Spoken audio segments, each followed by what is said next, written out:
Hi ho ho, it's me, Florida Joker, back at it again with a new episode of the Boy Time Podcast. And as always, I'm joined by Babby. Mm. We have a slam dunk episode planned, as always. We're getting ready for our end of the year wrap up thingamajig that we do. So I've been watching new releases. And by new releases, I watched one thing that I've already seen. And then I watched the new Miyazaki movie. And I think sometime this week I'm going to try to see that new Godzilla movie, which is a statement I thought I would never say. The one where King Kong's in it? No, not the one Oh. where King Kong's in it. They're like running like Fortnite. That's the weirdest thing because I guess for those out of the know, I was not in the know until a couple days ago. But, Godzilla has seen somewhat of a resurgence. I think it's Warner Brothers. They're doing a monster verse, not the Dark Universe. That was Universal with the Mummy movie. But I think this is their monster verse. They're going to try to make a Marvel style cinematic universe with big monsters destroying cities. Which, I'm not really a fan. Not really a fan of giant franchises coming out of dead IPs because I don't think anybody, well, I don't want to say that because a lot of people really like Godzilla, but I mean, like, nobody likes Godzilla the same way that people like Iron Man or something. Where it's like people, that's their entire identities. It's I love Marvel movies. I don't think anyone's entire identity is I love Godzilla because they're like cheesy movies from the 50s. A little underground right now. A little bit. That's the same kind of guy that like collects VHSs and stuff. With respect. Okay, I'm glad you said with respect because I have a sizable VHS collection. Not crazy, but enough, I'm a big fan of physical media. I am too. A lot of vinyls, a lot of quirky white boy DVDs. or whatever. But I find it neat. I do too. I'd rather not have a streaming service be at the whim of whether I can watch a piece of content or not. Exactly right. And speaking of this, I wasn't planning on bringing this up, but on the topic, I saw that the HBO series Watchmen was taken off of Max. Don't know why. Oh. I have no idea. It's really good. I mean, it's a really, really good follow up to the book, and I guess The god awful movie. and the Zack Snyder film. I don't want to say that the movie is god awful because it is a 1-to-1 adaptation of the book, but it's really not done well. Like, and the show. I mean, I don't want to speak for you because we have both seen the show. What did you think of the Watchmen show? I think it was great. I think From so what I too. remember of it. Yeah. Had a lot of the same kind of social commentary that the book talked about, which is really great. I mean, I loved that. I think it's Hooded Justice, the whole episode that was this black superhero that was coming up in like the 40s and 50s and had to like put on white makeup so that like the press wouldn't freak out over a black superhero. Really, really good. That episode's fantastic. But now you aren't able to see it, which is why I'm really into physical media. Need to track down a close enough box set.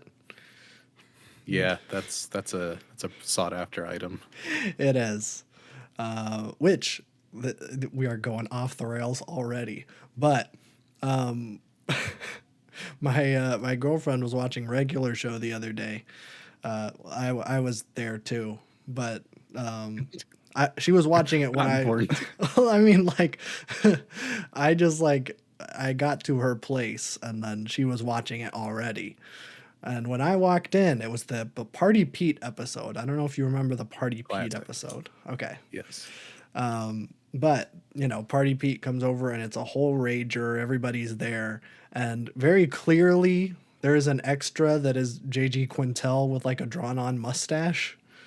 I'm like, whoa, that's like J.G. Quintel's character and close enough. And then I think her name is Kamiko. Yeah. Her name in Close Enough. She's in Yeah. it.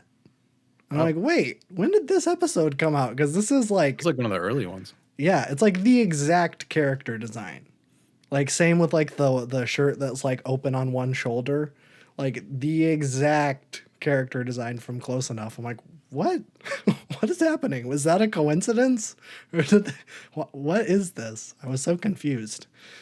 So I don't know. Watch Close Enough if you can find it. It's really good. Too bad it's dead. So is Forever. Watchmen. So is Batgirl. So is Coyote versus Acme or whatever. That never came out to begin with. Yeah. Well, that one was another one. It was a Warner Brothers. Yeah, Gonna and they're kill like, it for tax I purposes. changed my mind. Yeah, and I think Bike Riders was about to be the same thing, but another distributor picked it up. I saw a poster for it in the theater, and I'm like, wait, is that happening? Because I saw that it was dead, but I guess it is. It has Austin Butler in it, Elvis himself. Just Mm. awesome. Such a hunk. But yeah, so we'll be talking about the Miyazaki movie. Don't worry, no spoilers. Obviously, this movie just came out. Although I will say I've been pretty surprised. It's been number one at the box office. Like people are going to see it, which is good to see. I'm glad. I'll always love the Ghibli fans rushing out and seeing it. I will say, is there any competition in terms of like animated movies out right now? Is Trolls 3 out? I don't think Trolls 3 is out. I don't know. What is out? I don't think there's anything else really out. So maybe it's just parents being like, let's just take the kids. It's an animated movie. Which, I don't know. This movie, I won't, we'll wait to talk about it. We'll save it for the end because I do want to get through the whole show before getting to that, just in case people want to go in completely blind, because that is what I did. I hadn't seen a single trailer. The only real thing I had seen about the movie is like the picture of the bird. That was like the first poster they released. And I was like, okay, I'm gonna see it, obviously, because I'm such a big Miyazaki fan. So went and saw it. But oh yeah, back to the Godzilla thing. Kind of got off the rails. I forgot that Godzilla was a topic of conversation. I forgot we were talking about that. But why I'm gonna see the new one, because yeah, there's that trailer where it's like the Godzilla versus Kong 2 thing, where now they're teaming up against, I don't know, big business, because all of these modern monster movies are exactly the same, where oh, I'm big business and I want to capture the monster so that I can use it for military. I can sell it to the military. It's like, oh, never seen that before. I'm gonna capture this big ape so that we can send it over to the Soviets. Monkeying around. Yeah, I'm gonna have them go bananas on China. That's what I want. King Kong caused the Sino-Soviet split. I wish. That would have been in the Peter Jackson one, I guess. Yeah. So yeah, I have no interest in any of like that brand of big monster movies. I'm really not a fan of big monster movies in general. I think the only one that I've seen that has been pretty good is Cloverfield, but that one has a pretty unique aspect to it, and that it's like a found footage movie. It isn't just like destruction porn, which I feel like a lot of these movies kind of devolve into, which I don't care about. And so I'm like, oh, whatever. A new Godzilla movie. And then Grant, our friend of the show, Grant, saw it. Gave it 4.5 stars. I'm like, okay, typical Grant behavior. Can't be trusted. Can't be trusted. But then everybody's been giving it that kind of treatment. It's sitting at like a 96 or something on Rotten Tomatoes. And that's when I saw something very, very important, is that this is essentially a remake of the original 1950 Godzilla. So we're going way back. It's I believe written and directed by a Japanese guy. It's in Japanese, and it's like post-war Japan. We're back to like that setting. I'm like, okay, that's kind of interesting because I mean, I haven't seen the original Godzilla. I probably will soon, just because it is something I'm interested in. The kind of post-nuclear attack Japan. They made a lot of movies about it, as you can imagine, and it's a topic I'm interested in. Godzilla being one that had a really solid movie with a very strong allegory with like nuclear power and stuff, and then it got milked to death, and now it's like, you know, a product. This movie that was like an allegory of fear of nuclear attacks that, you know, killed a bunch of civilians in their country is now, you know, something that you know, gets sold on a big cup, or to get your Godzilla t-shirts and watch Godzilla punch a big ape, which to my knowledge does not have any allegory to it. It's just a big ape. So it's a little weird. The Godzilla franchise, I'm not interested at all as a franchise, but I also am not interested in like the Halloween franchise. But that first movie is fantastic, so I want to go back and see the original Godzilla, see what's up. And so if this is you know, a kind of, we're going back to the original, we're going back to the original message, see how they've updated it for modern times. Although it is in the like 50s Japan setting, it's kind of interesting. And I'm all for a Godzilla movie in Japanese. I think that's cool. So, As God intended. exactly right. You know, no, this isn't a Godzilla movie that has 11 from Stranger Things in it. I don't Oh, yeah, care. that was a thing. I don't remember if she was in. Was she in King Kong versus Godzilla She was in one of them. or Godzilla King of the Monsters? I think it was that one with all the Mothra and all the other Yeah, I big think it boys. was the King. Yeah, that one. Yeah, that's a little weird. Although it is a little odd. Like every once in a while, there's a Godzilla movie that's like, okay, let's take a step back from like the consumerist Godzilla, just destroy the city, just to destroy the city. Like, wasn't there like Ron Godzilla or something? Came out in like 2013, 2014, or show, I forget what it's called. The Western. Yeah, it's like it's not Shonen Godzilla because that would be an anime. I don't remember what it's called, but that is like half a Godzilla movie and half a courtroom drama about like the ramifications of a giant monster attacking a city. Sometimes they have like these interesting premises that are like, well, let's just call it a Godzilla movie to get it made, and we're gonna have this like little message to go along with it, which I think is what you got to do. I That mean, is what you got to do. yeah, I mean, like this is the same argument we have like towards horror movies, is that like you got to have a message or an allegory or something to make the horror real. Just having like a ghost with a big mouth jump at the screen and have a loud noise come with it doesn't invoke anything. It's no point other than to make you jump in your seats and laugh with your friends after the movie. Be like, "Oh, that was so scary. Do you remember when the ghost jumped at the screen and there was a loud violin sting?" Yeah. So maybe I'll go check out that new Godzilla movie. I think I'm going to try to see it this week. Other than that, I'm not sure if there's any other new releases I want to catch. I will be seeing Poor Things when that comes out, but that won't be out in time for us recording that podcast episode. So maybe it'll be in next year's if I think it's that good. But it looks weird as shit, and I'm here for that. But also, it might be too weird. I don't know.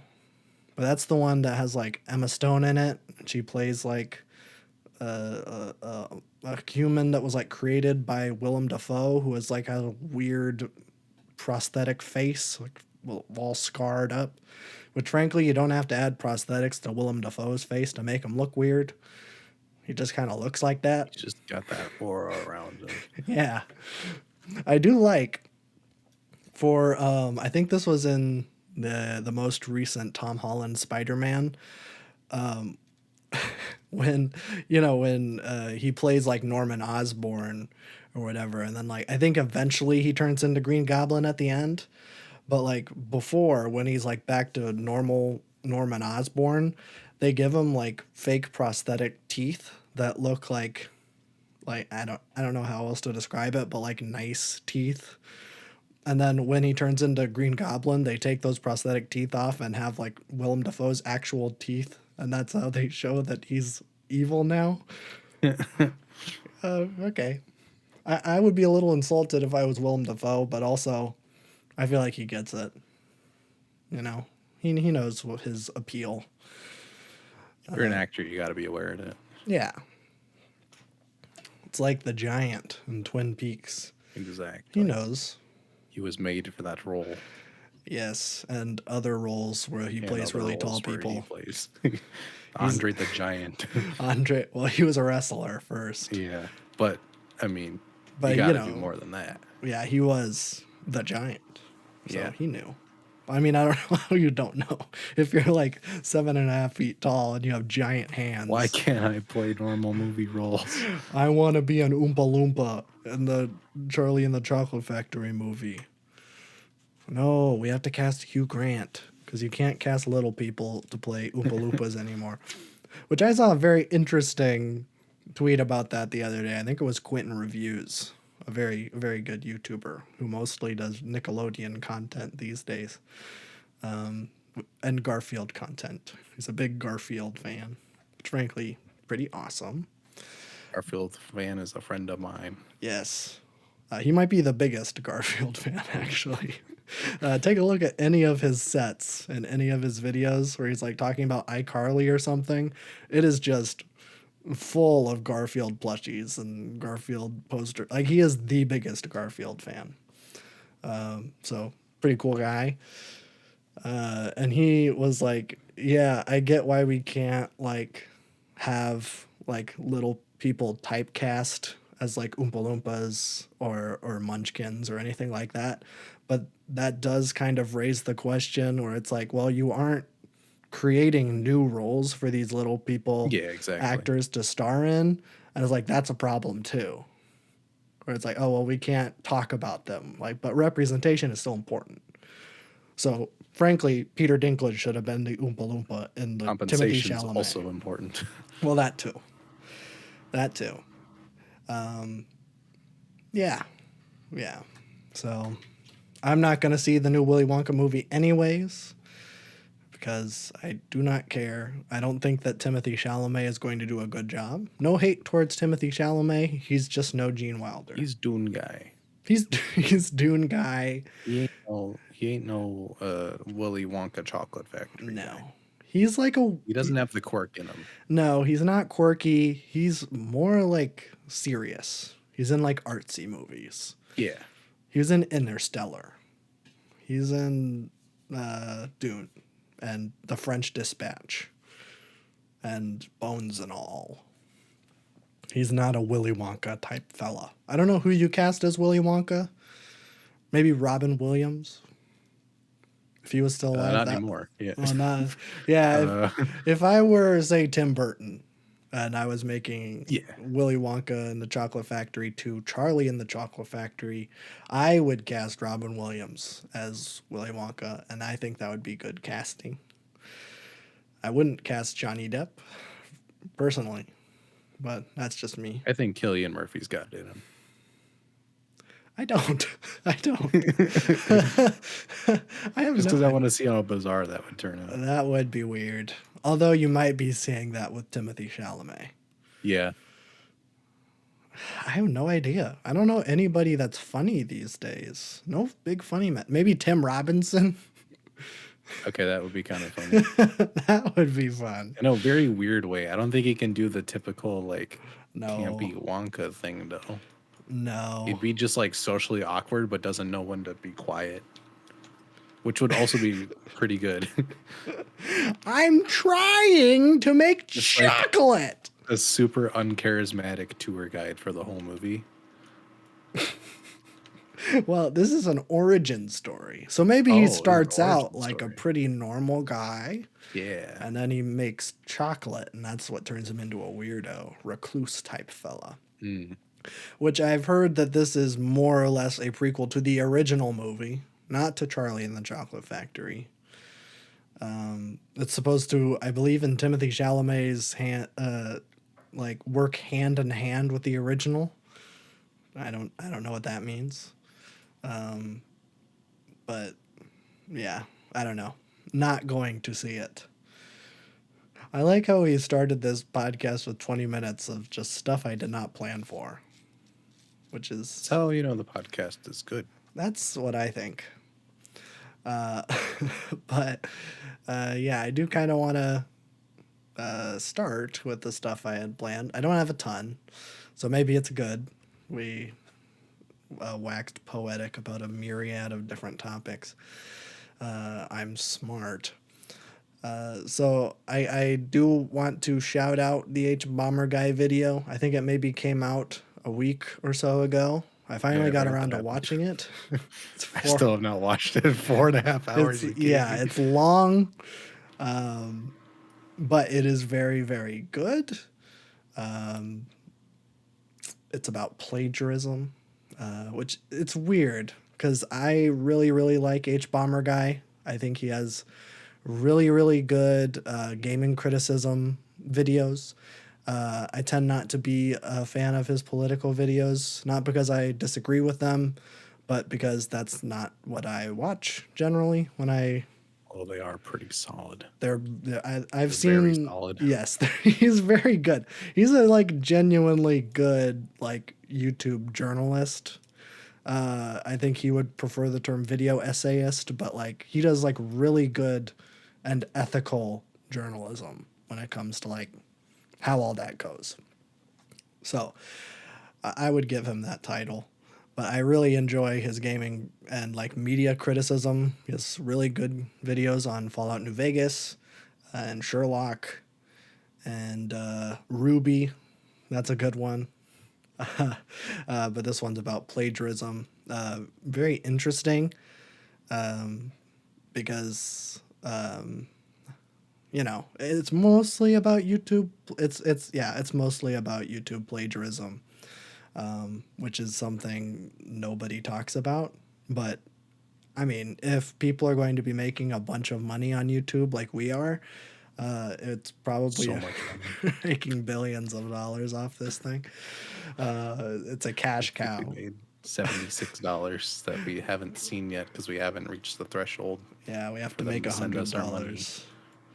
$100, which we will be splitting 2 ways. So Yes.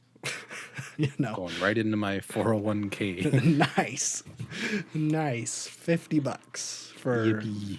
what 3 years of work at this point. Yep.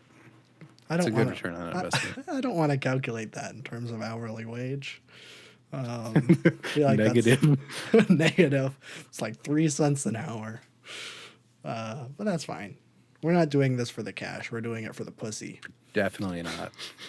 If we were doing it for the cash, we'd be doing it in the worst way possible. Yes, we would be plagiarizing all sorts of things, as Yeah. as H Bomber Guy would say, which is good. I recommend it. I have not seen the new Defunct Land video because it's visual, and the H Bomber Guy is not necessarily visual. There, you can listen to it. I listened to it the first time. I'm in the process of like not sitting down and watching it, but like being more active. So sorry, but in case you haven't seen it yet, which I feel like if you're gonna see it, maybe you have seen it, which I guess you haven't seen it, so sorry. I know the topic. Yes. I don't know the. Yeah. It's long. But yeah, recommend it.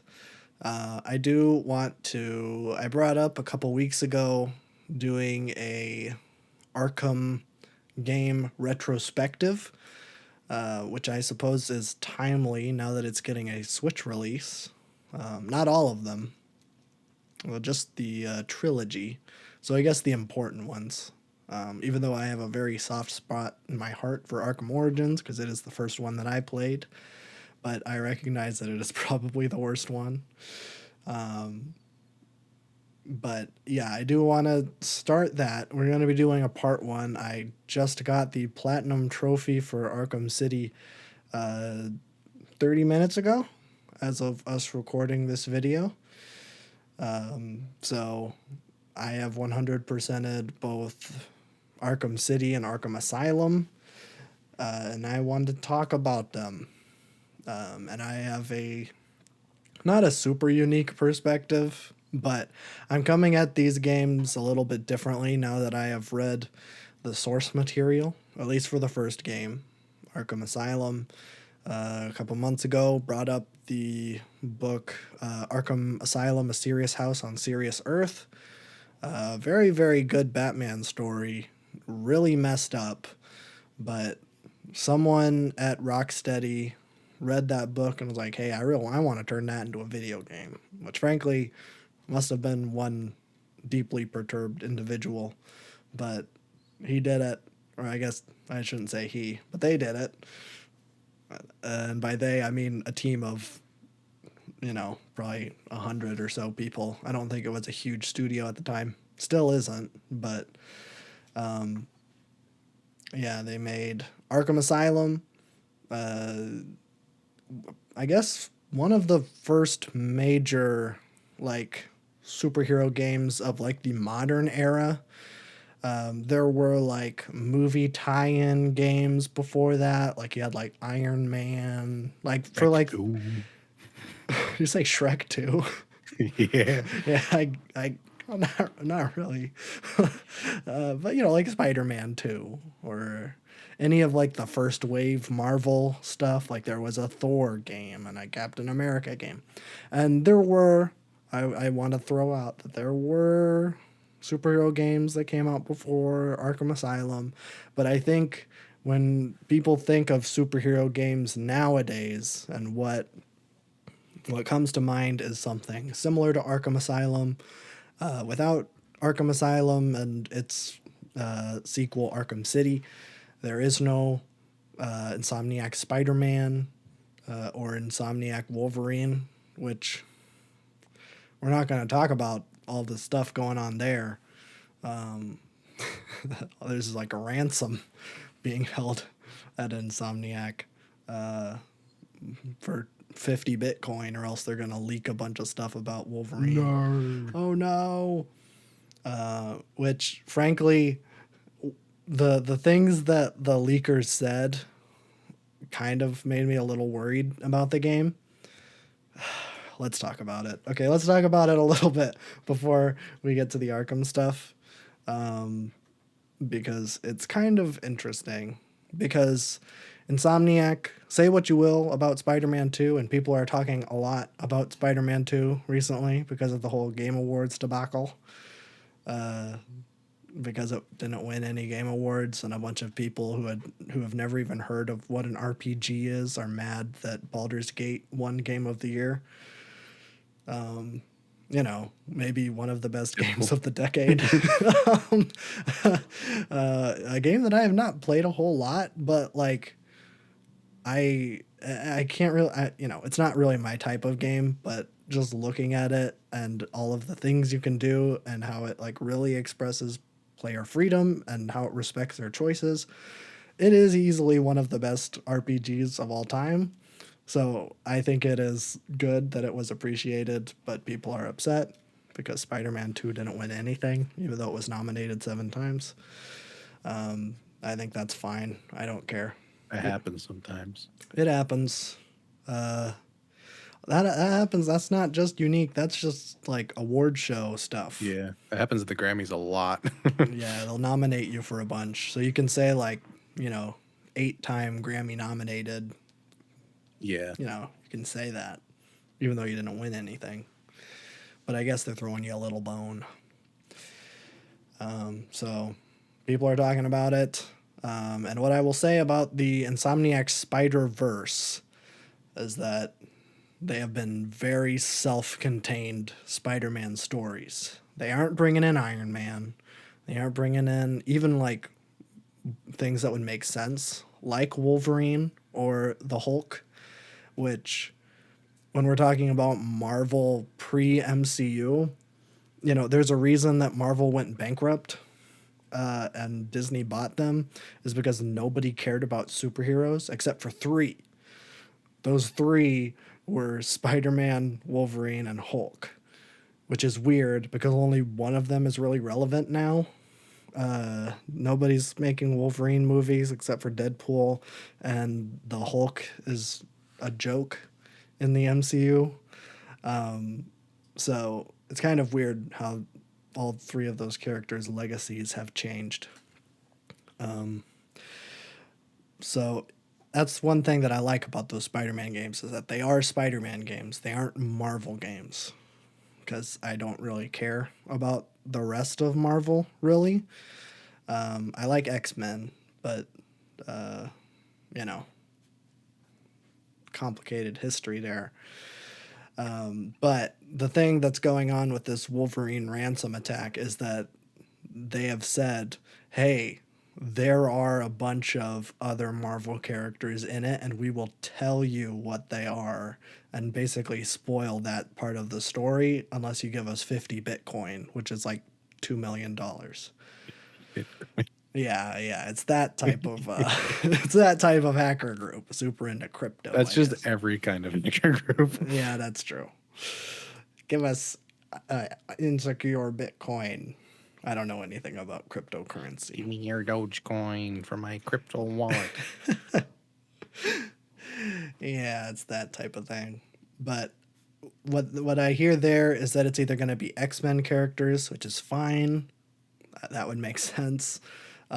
Or they're going to throw in Spider-Man, or they're going to throw in, I don't know, Captain America. Or the thing with like Wolverine is so weird because like it is such that character is such a legacy of era of Marvel that doesn't exist anymore.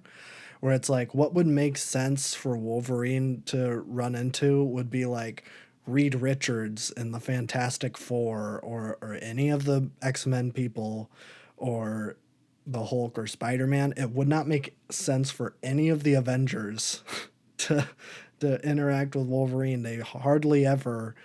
Avengers was not a popular team before they were a movie. So yeah, I'm a little worried. I don't want, frankly, I'm not a huge Wolverine fan, but I don't want a big Marvel game. And I don't want that to become a thing. I don't want these Marvel games to start interacting with each other and having it be like a Marvel movie where it's like, well, you can't watch, Avengers 3 if you haven't seen Ant-Man 2. Even if you don't care about Ant-Man 2, what happens in Ant-Man 2 is actually integral to the plot of Avengers Endgame, I think. That's the reason why Ant-Man shows up in that RV in the parking garage. I I never don't. saw Ant-Man 2, so I don't know. I saw it once a really long time ago. I don't remember anything about it. But yeah. So I don't want the games to become that. That's what I've really loved about these Spider-Man games is that they have not done any MCU stuff, which is what I complained about when I was talking about all the suits and the lack of variety is that they leaned so heavily into the MCU stuff that didn't make I think legacy fans like myself very happy. I don't know what the backlash has been. It's probably just me that cares about this. So yeah, I think the one thing that they do is they'll bring up like other superheroes, like in an offhand comment, or like Avengers Tower is in New York City, which I think is a fine nod, as long as it doesn't get more than that. So we'll see what happens. I still think there's a lot of promise for a Wolverine game. I mean, it's rated M, So you're going to be slicing and dicing up fools with your claws. So that's going to be cool. So we'll see. But back to Batman. Sorry to go on a little Marvel tirade. This podcast is so unfocused. This We is do these late at night. It's that's true. it's That's it's a true. consequence of it. That's true. That's fine. But yeah, want to talk a little bit about Arkham Asylum. I think in my adult brain that isn't a teenager playing these games, I think that Asylum is probably my favorite. In terms of its story, it's the most focused and streamlined. City, I have a lot of gripes about City, which I think might come as a surprise to people because that one is the highest regarded. I think up until Spider Man 2, it was the highest rated superhero game on Metacritic. I think it was dethroned by 1 point. I think Arkham City's at a 94 and Spider Man's at a 95, if I remember right. But Asylum, to me, very simple premise. And this is really the only thing carried over from the book is that Joker has taken over the asylum and Batman is there to stop him. That really is the only thing that carries over from the book, because the book is kind of similar to The Killing Joke, which I haven't talked about. I don't really feel the need to because it is the most talked about Batman graphic novel, other than I think The Dark Knight Returns. Which, speaking of, Zack Snyder is actually interested in doing an adaptation of that graphic novel, which Don't I think let him touch anything. which I think would be fantastic. You know, that one thing about Zack Snyder is that when he adapts graphic novels, he does it 1-to-1, and that's what I like.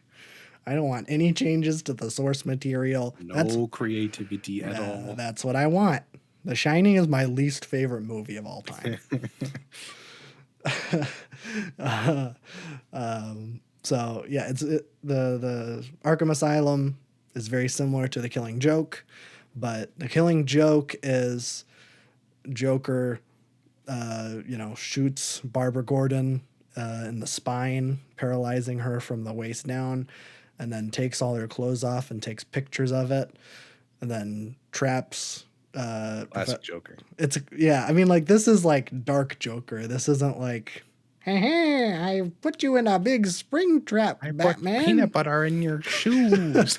Yeah, this is like comic Joker is like seriously messed up. Which I don't even think like the best movie portrayals have really even gone that far. Even the Heath Ledger one, I don't think he really went to the extent that comic Joker goes to, because it's messed up. Because not only does he like shoot her and then take pictures of her naked body, he kidnaps Commissioner Gordon and like puts him on like I guess like what would be like a tunnel of love or something in his amusement park, and then like pries his eyes open, and then as he's going through this tunnel it's pictures of his daughter's naked mutilated body to try to like make him go mad. And like his point is to show Batman that like, hey, even like your paragons of justice and like, virtues, whatever, even that can be corrupted with madness given enough of a push. And that eventually is disproven because Jim Gordon doesn't go mad, thus disproving Joker. And Arkham Asylum is very similar in that Joker like takes over and has a bunch of hostages and is like, Batman, if you don't kill a bunch of these people, then I am going to kill all of these hostages, which Batman does, in some in like Zack Snydery ways where he's like, hey, he doesn't actually kill them, even though he shoots a rocket at a car and kills them. It's kind of like that, but also he does like kick someone down the stairs, like an old feeble man. He kicks them down the stairs. So whether or not that's directly or indirectly killing someone, I guess, is up for your interpretation. But that Maybe book the is, old man's just built different. I don't think so. I don't remember what character it is that he kicks down the stairs. Um, I don't remember. It might be Clayface. I know that Clayface in that book, instead of like being like a giant clay monster or someone that can like assume identities of people, like the clay like mutates his cells and he basically just has like full body cancer. So maybe it was Clayface he kicks down the stairs. I don't remember. It's also very hard to interpret what's going on, which we talked about in the review of that book that I did. But that one is like, even you can be brought to my standards of being mad. That's not what happens in the game at all. The games don't really have that layer to it, which is by far my favorite aspect of the Joker. Is that he's mad, but he has like a set of principles, and he's chaotic, and he's hard to pin down. Like what, and that's what makes him scary. Is that this sounds I it's hard to praise the Joker these days without being one of I'm those going people. Joker mode. Yeah, I know. Which is what I hate. Like I hate that like maybe one of my favorite characters in all of uh in really in media just in general has become adopted by sickos and weirdos that think that Tyler Durden was a good guy, those type of people. It's just gonna happen. Yeah, it is. Which almost does prove the character's point that, you know, people do be going mad sometimes. But yeah, in the game, he is more or less a street level villain, I guess, which might be oversimplifying it, but in the like Batman mythos, I would say there's kind of like three categories that you can fit most of the like villains into. Those being like serial killers, like like the Riddler, or even like Killer Croc, but like they aren't really interested in power or money necessarily. That's just like a secondary thing. They're more about just the thrill of the hunt. And then you have like your street level gang leaders. Those are like Penguin and Two Face and Joker. And then you have mafia people. I guess you could. There is like a fourth category, which would be monsters, which is some adaptations of Clayface and then Killer Croc. But then mafia people, which we talked about in the review of the Batman movie, is that I think that those are the least interesting, like the Falcones and the Sionuses. I'm like, I don't care. They're Just don't fine. like Italians. I like Italians. It's just those are the least interesting I mean, it's not people. more interesting than a crocodile lizard guy. Well, I don't really like him. No, yeah, he's He's fine. just a It's crocodile. just a big crocodile that eats people. Not very interesting. What I really like, the stuff that draws me to Batman the most is the psychological stuff, and like the societal commentary. There's a lot of that in the Batman, not in the Batman, but in the Batman mythos. Is there societal commentary in the Batman? Not really. Not It's kind really. of dark, and he goes, "Ugh," Something in the way. and something happens, and then no, no, no, no, incel Riddler guy, and then the movie ends. And Yes. the Joker is returned to his rightful British form. Yes. Yes, yes, he is. It'll be interesting to see. And the second and the Batman 2 coming out the same year as GTA 6. Why aren't more people upset about that? I don't The know. Batman 2 should be coming out next year. That's what I think. I don't care about GTA 6 coming out in 2025. I just want the Batman 2 to come out next year. I want it to come out the same day as Dune 2. That's what I want. I think everything should come out on the same day. That would be nice. Make one release day. Of the year. Then we could make a 52-part podcast on it. Ooh. And then just release it just Yeah. every week. That would be awesome. That would make my life a whole lot easier. But here we are. Have to do this weekly now. Gonna have to wait. I have to wait for Dune want it 2. now. Exactly. That's what I want. But I guess back to the game. This is a very unfocused review of Arkham Asylum. But Joker is like, I am taking over the asylum because I have a big plan for tonight. And it turns out that he has taken the Bane. I'm blanking on The Bane pill. the Bane pill. I forget what it's called. It's not Titan. Titan is what Joker creates. It's something else. But Bane has this, he has the juice that makes him a big, beefy boy. And when he doesn't have it, he becomes a little twink.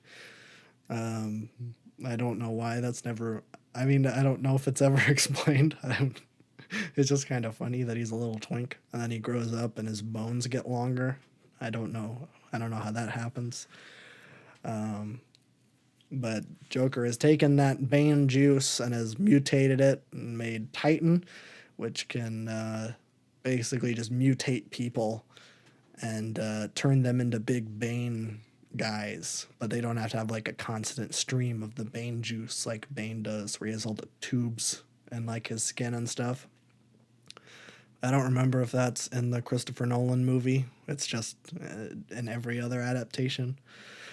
And so that's his big plan.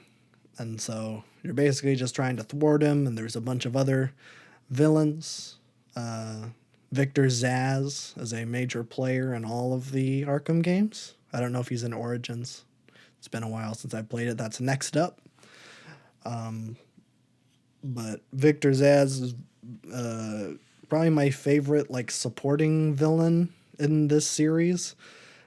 Falls into the serial killer camp, but his whole thing is that he kills people and he like poses them in different, I don't know, kind of like morbid poses, I guess.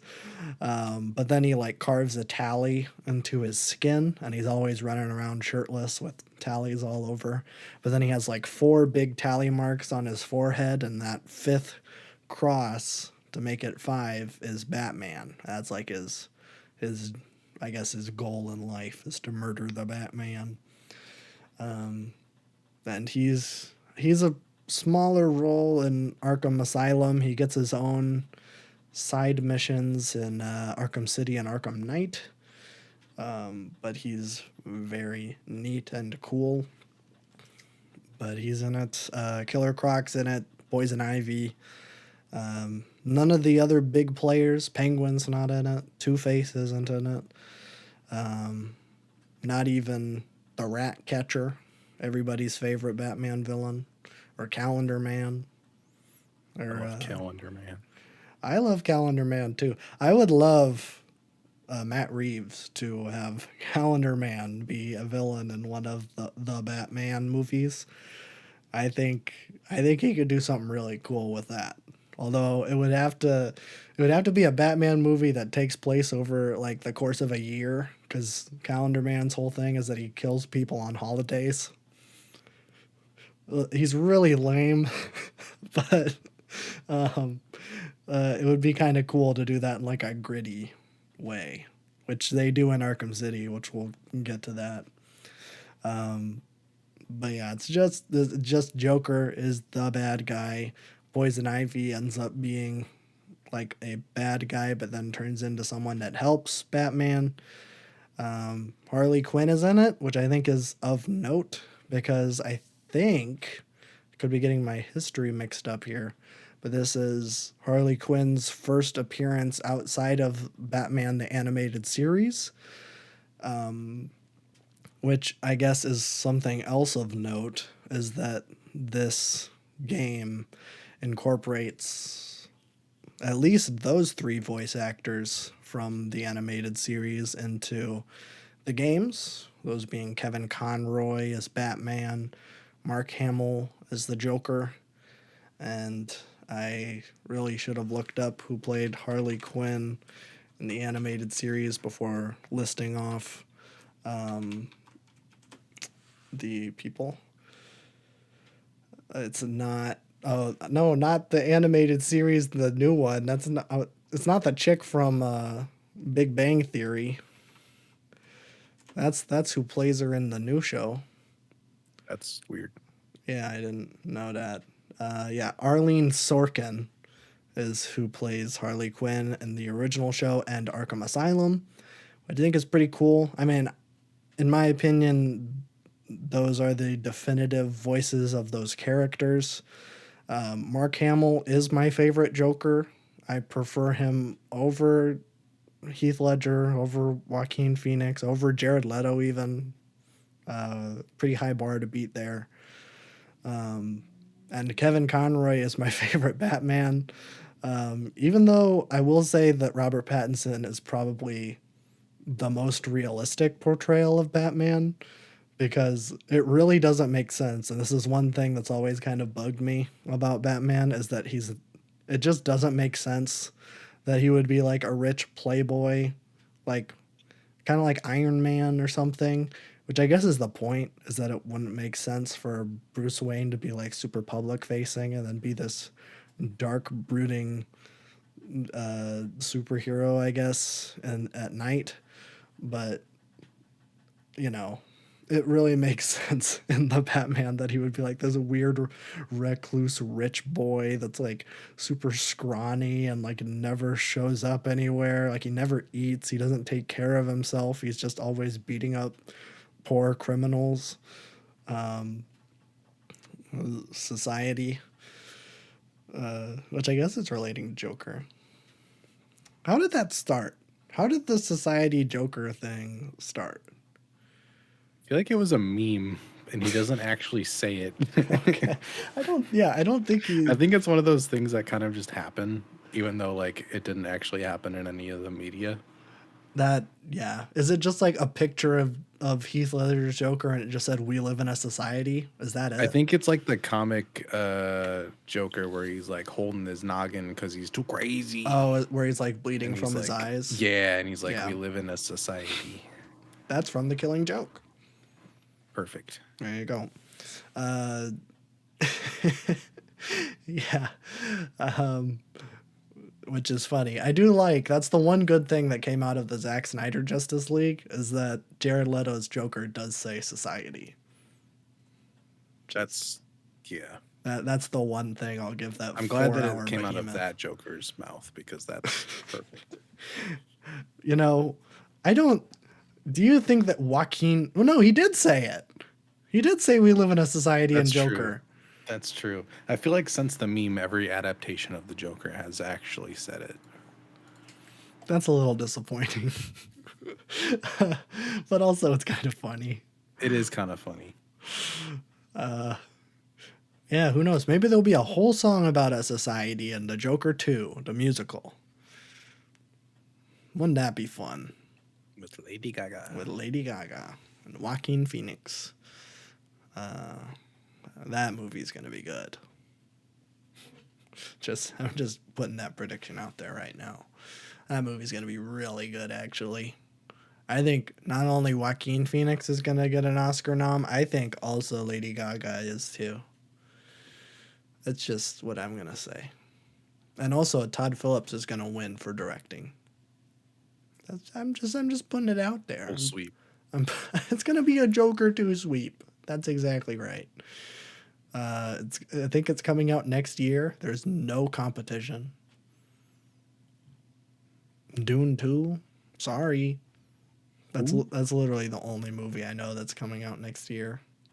Is Inside Out 2 coming out next year? Probably. I think so. What other I would hope Pixar so. sequels are coming out? Is Zootopia 2 coming out? That's never coming out in this climate. Do you think that Disney got enough backlash from the Wish ending where the goat says, I'm going to found Zootopia? I think they should just tie everything back to Zootopia. Have you seen the ending for that movie? No. It's the worst thing I've ever seen in my entire life. Do you know what that movie's about? Uh, Vaguely. It's like an origin story of the star that they wish upon in the old Disney movies. Oh, great. Yeah. And so, because of that, all of the main characters turn into characters from pre existing Disney properties. So, like, the main chick, I think she turns into the fairy godmother from Cinderella. And then the bad guy turns into the magic mirror from Snow White. And then she has like a little goat. And the goat, it's a line of dialogue that says, I'm going to found a city where animals can live in harmony called Zootopia. Mm, Just like name drop it in the middle of a movie that I guess is already a shill for other Disney movies. But yeah. it's I people were talking about it on Twitter and I'm like, this can't be real. And it is, unfortunately. How do we keep going off on tangents when I'm wanting to I talk don't about know. Arkham Asylum? I don't really know what else there is to say about Arkham Asylum. I think it's just really, really solid. The story doesn't have a whole bunch of branching paths and really backtracking. There's backtracking through the asylum because it's a very small island. But in terms of like Arkham City has some backtracking stuff I am not a fan of, and the story kind of goes in circles and doesn't really make any sense. But this one is very very solid. It's a solid Batman story. It definitely dips its toes into the darker tone of the comics while also doing I guess the tone that people were used to at the time, which I think that game came out either right after or before the Dark Knight came out, so people weren't really used to a dark Joker. At that point, they were like, "Oh, Joker, you mean that Jack Nicholson guy that has a big fake smile on his face and shoots the Batwing with a giant revolver? Yeah, I know the Joker. He's a funny fella." So a nice little mix. So I think Arkham Asylum very very solid. Also, completely changed how third person action games function and like its combat. Like Spider Man, the Insomniac Spider Man, really was just like, yeah, we'll take that. We're going to take it. And instead of doing counters, we're just going to dodge everywhere, which thematically fits. But after the Arkham, this series, I guess, kind of took off, every single Warner Brothers game was doing the exact same thing. Like the Shadow of Mordor and like the War, what is it? This, whatever the second one is called. The other Mordor games, they do the exact same thing. That Mad Max game, same exact combat system. So it really changed how combat was done in these types of games. I guess melee combat, I guess. Every other 3D action game that was a gun game was ripping off either Gears of War or Grand Theft Auto and cover shooting. That's a discussion for a different time. But they followed that up with Arkham City, which is everything that Arkham Asylum was, but bigger. Now, instead of a little island off the coast of Gotham, you're now in Gotham, kind of. Since the events of Arkham Asylum, the warden of Arkham Asylum, Quincy Sharp, was like, hey, what if instead of rebuilding the prison that Joker exploded in Arkham Asylum, what if we just cordon off like a section of the city and just send all the prisoners there and then we'll just have like a warden and guards just kind of like patrol around in helicopters, and they'll just like run the city, which is a pretty forward thinking idea. They're pretty much doing that in Palestine already.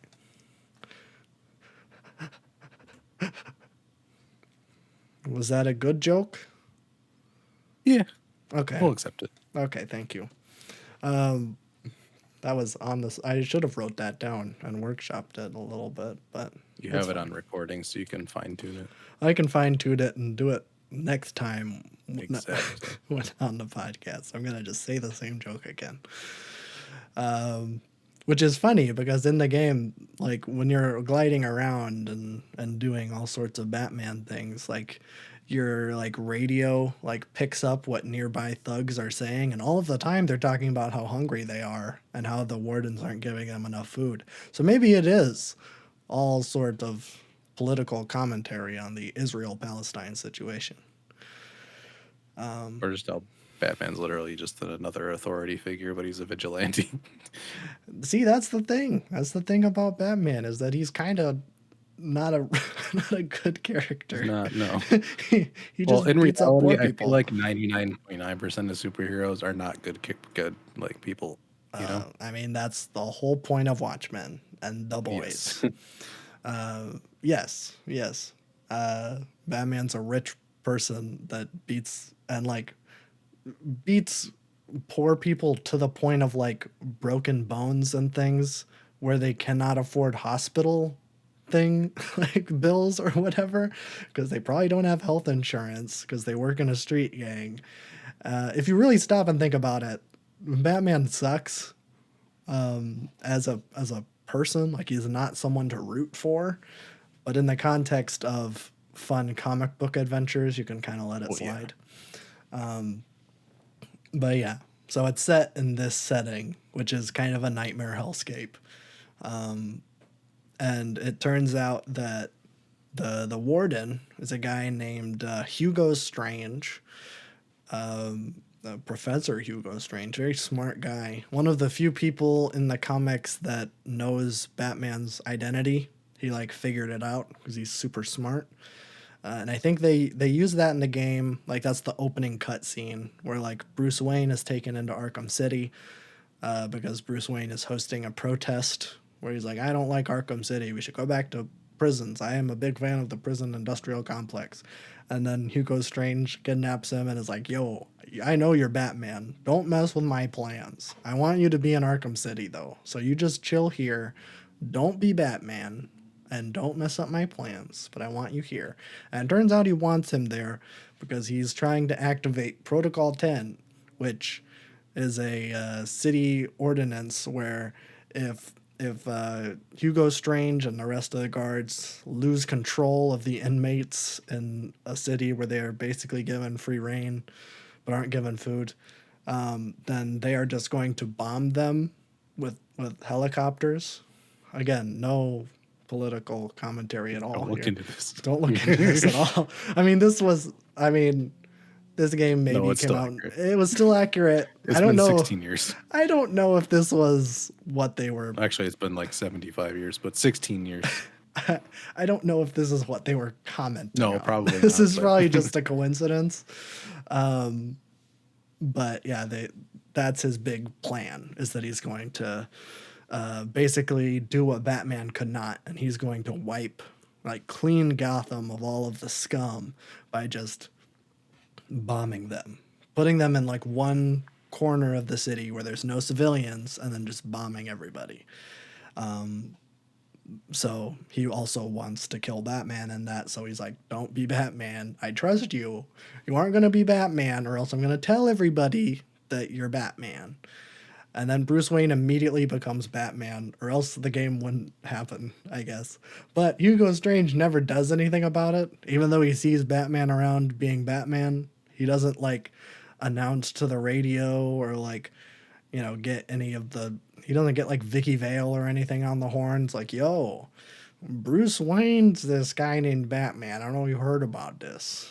He never does that, so it's basically just an idle threat in the beginning, just so that Batman can stop Hugo Strange from killing everybody. because he doesn't kill people. He's a very good guy. He'll just beat them to a pulp and break their arms and stuff. And so that's kind of the main story, is that Hugo Strange is doing this big plot, but also a very important plot detail is that Joker is sick because at the end of Arkham Asylum he infects. I know. I didn't mean it like he's rad or whatever. I mean he's like dying. He has a blood disease because at the end of Arkham Asylum Ooh, he injects himself with a Titan and becomes a big boss, which I think is a lot of people's least favorite part of the questionable game. decision. It's a questionable decision. He becomes a giant monster with giant fingernails. I guess Titan also makes your fingernails into knives and makes your hair super spiky. Naturally. It's probably the worst part of Arkham Asylum. But yeah, he has a blood disease, and so he's trying to work with Mr. Freeze to make a cure, but Mr. Freeze is kidnapped by the Penguin, and there's in the background. This is like one of the coolest thing about Arkham City. Why it deserves so much praise is that there's an entire turf war going on between Joker, Two-Face, and Penguin, all happening just in the background. Like it's never like it's not addressed in like a cut scene or like any like lines of dialogue that like Batman says or any of like Alfred or Oracle, which is Barbara Gordon after she gets shot by the Joker in the Killing Joke. But like in the background, so like you'll go to the like there's a museum that is run by Penguin, and like one of the first things you do is you clear the museum of all the Penguin guards, and eventually Penguin's your big boss at the end. Once you knock out the Penguin, then like Two-Face moves in and takes over the museum. But while Two-Face is in the museum, that abandons his home base of the like courthouse, which you know makes sense for Two-Face. So while all that's going on, Joker is his gang is going through the sewers and is like taking the courthouse. So it's like this all is happening in the background and it's not like ever told in dialogue, but it's told by the like groups of thugs that are like showing up in these locations after certain story beats happen, which is like really really cool. I have not really seen any other games like do that kind of dynamic storytelling that isn't like a super immersive RPG like a New Vegas or something, because they'll do that with like Legion and NCR stuff. All that's changing based on the choices you make too. But in terms of like a big AAA blockbuster action game, like it's pretty unheard of for all that just to be going on in the background. So while there's this turf war going on, Joker is trying to get cured because he's like dying and like dying. Like he's probably not going to make it through the end of the night. It's foreshadowing. And so he's teaming up with Mr. Freeze, but Mr. Freeze is kidnapped by Penguin. So you're going over there, but you're not just doing it out of the goodness of your heart, because Joker kidnaps Batman and injects Batman with Joker's blood, which is the whole thing with Arkham Knight, but we'll get there when we get there. So Batman is infected, so he has a stake in it. Otherwise, you know, well, he probably still would have saved Joker because that's Batman's whole thing. But now he has personal stake in it. So that's the plot. He is trying to cure this blood disease from the Joker while also trying to stop Hugo Strange from bombing everybody. Doing a genocide of occupation. Is that a thing? What do you call I that? don't know what you mean by that, but Well, I mean, they're all criminals, and that's an occupation in my book. yeah, it's not really. It's an I don't know what occupation. that would be. You Yeah, can put that on a government form. I suppose. Yeah, I'm a Occupation? professional criminal. Criminal. I would put that on a document So if I I put was a on my criminal. tax documents. Yeah, I mean, you know, I So may they're be like, a. oh, he's not going to pay him anyway, so I might as well like not give him a lot of taxes to pay. Well, that's true. That's how that works. I think that's how that works. I don't know. I'm not a tax man. So yeah, that's the plot. But everything is expanded. Batman's gadgets. Most of them, I think. Well, not all of them. One of the best gadgets in Arkham Asylum is like the super bat claw. So you can like, you know, shoot bat claws like a grappling hook, and he like shoots it out, and you can get three of them, and you can pull three thugs in. Or there's like a bunch of vents and vent covers all over the place, and normally you have to go down and mash the X button or the A button if you're playing on Xbox to like open the vents, because it's a game from the early 2010s. So everything is like, oh, press the button very fast to make It it won't happen. work if you don't press the button. I was saying that as if that isn't something that still happens. Like Spider-Man 2 and God of War Ragnarok both do that. So it's not a trend in the past, unfortunately. I do not like that at all. I always go in the accessibility settings and turn button mashings into button holds. That's what I always do. It's a little life hack for you, I guess. I didn't know you could do that. Now you know. In most modern games, you can go into the accessibility and turn button mashing into button holds. The game isn't meant for that, but it does like give you the fastest um, like time, I guess. So it's actually a It's pretty more good. convenient. I don't want to be like slamming a controller. Are you kidding me? Yeah, it doesn't make your thumb hurt. My carpal tunnel. Yeah, and actually, it's a good speed running tactic because based on how fast you mash the button, is how fast that little cutscene goes. But if you just hold it, it's like the fastest possible. So True. speedrunners, they probably already know this. I don't know why I'm giving tips on a community I'm not a part of. But yeah, so in Arkham Asylum, you can use that triple bat claw to just yank those vent covers off in one button press. You don't even have to mash it at all. And they never brought it back in any of the Arkham sequels because it was too good. And they kept bringing the vents back where you have to mash the GD button just to open a vent, which does make sense. I get why it's there from like a gameplay perspective, especially in like the stealth segments. It's like if you want to open one of these vent covers, you're going to have to, get yourself out in the open. And while you're opening the vents, then people can come by and see you. I get that. But also, I don't like it. So maybe remove those in the Switch port. I know they aren't. But I think the bigger. It's all about that kind of stuff, though. That's true. They do like their gimmicks. I will say that makes sense in like a stealth perspective. You don't want to be seen, but they often just have those while you're walking around, while you're doing like movement puzzles or just like walking from one room to another. You'll have to open vents, and I know why it's there. It's to hide loading screens, but it's still, I don't like it. Which I know now, if there was a new Arkham game, which I guess theoretically you could say the new Suicide Squad game is, because it's set in the same universe. We'll talk about that a little later. When we get to the part 2 of this retrospective, when we talk about Origins and Night, we'll talk about the Suicide Squad because it takes place in the Arkham universe. Same Batman, same Harley Quinn, although Deadshot is one of the main characters you can play in the Suicide Squad.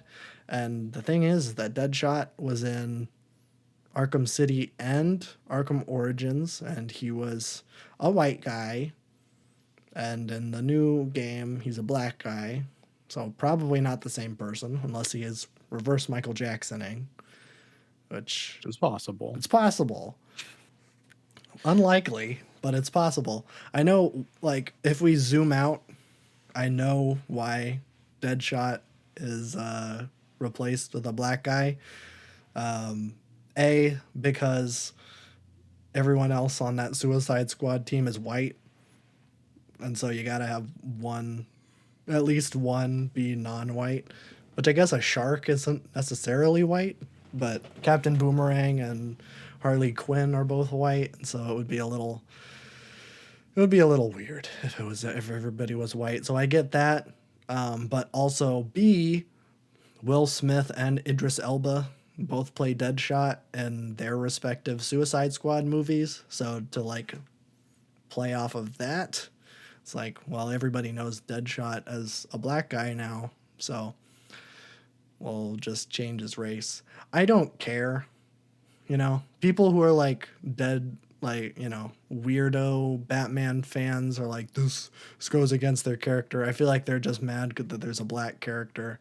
I'm just mad as a big fan of the Arkham series, where it's like, well, if this takes place in the Arkham universe, then why why is Deadshot just straight up a different character? Like, is this the same character? Why is he still called Deadshot? Because Deadshot has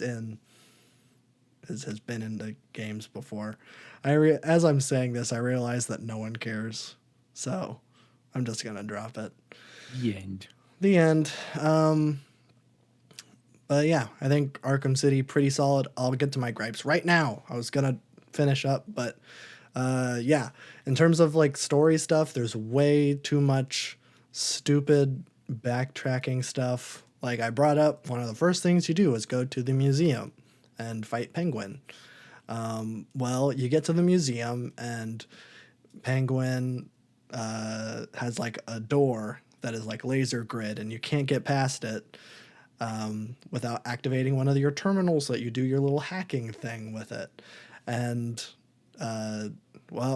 Penguin set up a jammer, so you got to go outside the museum and destroy a jammer. Oh, he set up another jammer further in the city. Okay, gotta glide down, beat up some enemies, and then destroy the jammer. Oh, he set up one more jammer. Oh, you stupid Batman, you should have known there was gonna be three. Now you gotta go into the sewer, do a stealth section, and then destroy the jammer. And then on your way up, there's gonna be another group of enemies that you have to destroy.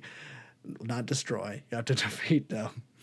And then you finally get to go to the museum to fight the Penguin, and all of that is like an extra hour of padding, and it's like, ugh, why? It's so lame.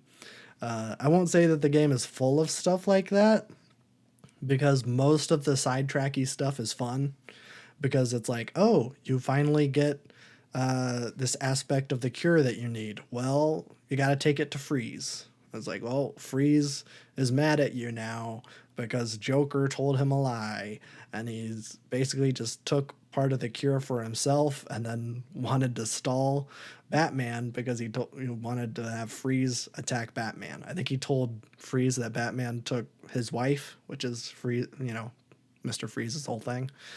And so like that sidetracky thing is fun because you have a fun boss fight with Mr. Freeze, which is maybe my favorite boss fight in the entire franchise, where Mr. Freeze is a very smart guy. He's a scientist, and he has this, special suit, a big refrigerator looking fella. And so like it's basically a stealth section where you basically have to use your knowledge of the game and Batman's gadgets to outsmart Freeze, because you use one of those once. Like, let's say there's a bunch of like electrical magnets all around this stealth section, and you use your electrical gun to have the magnets suck Freeze in and stun him, so then you can get in and get some hits off on him. Well, then he's going to get up and freeze all those magnets, so you can't use them again. So I have to use something different. And that's the same with every other thing that you have to use. So it really pushes the player in terms of like, okay, well, these are the things I know, but let's experiment a little bit and see if this will work. And most of the times they don't, but it does kind of push that player creativity. And then I think in the remake and like the Return to Arkham games on PlayStation 4, during that fight they just have a list of all of the things that work, which sucks. It's like, oh, well, you can do this, and it's just like a list of all the things that you can do to hurt Freeze and how you do them. It's like, well, that just defeats the whole point. So I will say that really my only gripe with Arkham City is that dumb jammer part. It's like my least favorite thing in the entire game, and unfortunately, it's right at the beginning. So if you are trying to get into Arkham City and you're like, this is boring, you have to get through that, and then becomes pretty good. So there you go. That's my little retrospective on the first two Arkham games. I don't know if the next one is going to be as long because I don't think I have much to say about Arkham Origins. Arkham Knight's interesting. I don't know how much I'll have to contribute to the conversation there because it's the third one in the trilogy and it barely acknowledges the events of the first two games, which is weird because the first two games are very related. Like the Titan stuff from Arkham Asylum carries over, and that there are Titan people around. Titan is a thing that just exists in this universe, and also Joker is dying. So it's a thing. But that's it. Very good games. I enjoy them very much. I'm either going to go into Arkham Origins now, or I'm going to take a break and give Disco Elysium its third try. I can't decide which one. I still need to play that game. Disco Elysium is one of those Yeah. games that I've wanted to get into. I've had it since it came out. Tried to play it then, couldn't really get into it. Tried to play it like a couple years ago. I got a little further, couldn't get into it. But now I'm like, I like these types of RPG games now. So I might be able to get more into it. The game I know I'm gonna love. I just haven't started it yet. Yes. I know you're probably more likely to like it. Yeah. Because I don't know if you've seen their Game Awards acceptance speech. You might have. I'm not sure. Um, but I don't know if they won Game of the Year. I think they may have won like Best Narrative or something. But during the acceptance speech, like they brought up like, and I want to give a special thanks to Marx and Engels for the political inspiration, and then just like a few sporadic claps. Like, Yeah. No, if you actually play the game, it's yeah, no, it's there. it's very nerdy. Yeah. Yeah, there's a bunch of like political stuff in Yes. there. I'm just into it based on like the RPG aspects of having stuff be affected by your choices, that kind of player freedom. I have grown to really enjoy that over the last year or so. So maybe. I think that might be the next one. I might take a break from the Batman stuff. I don't need to do a complete deep dive yet. But so that'll be next. But now let's talk a little bit about The Boy and the Heron. Not gonna go super in depth. No spoilers. This movie just came out. But I do kind of want to talk about, I guess the reaction to it. But also, it's more interesting in terms of like this movie as Miyazaki's last, or supposed to be its last. But he has already said that he has a bunch of story ideas for his next movie, so not his last, even though he's in his early 90s, I think. Let's see how old he is right now. Oh, never mind. He is 82. He's spry He's got as, this. he can do it. He's probably Got two got, more in him. yeah, I was going to say at least one. But to my knowledge, he has like no serious health things. So it's not like Kurosawa or something where he's like half deaf and blind directing Rom. To my knowledge, he's still, healthy enough to make this movie at least. But this movie, I will say it deviates from some of Miyazaki's norms, but also fully embraces others. And there's also like some ties to like other Miyazaki movies, which I do think is cool. But I mean, if this was Miyazaki's last movie, I think it was either made with that in mind or is or I guess that was a very happy coincidence. I'm not going to go into why because it's one of the later things in the movie, but if you know, you know that I guess the theme of like inheritance and like being old and passing on your responsibilities to others is a theme of this movie. So, it makes sense if this was Miyazaki's last, but I guess it isn't. But I have seen people, and I don't know. This was like a headline I saw from like a big movie website or whatever, and it was like Miyazaki finally made his Alice in Wonderland. I'm like, bruh, have you not seen Spirited Away? Because that is what that movie is.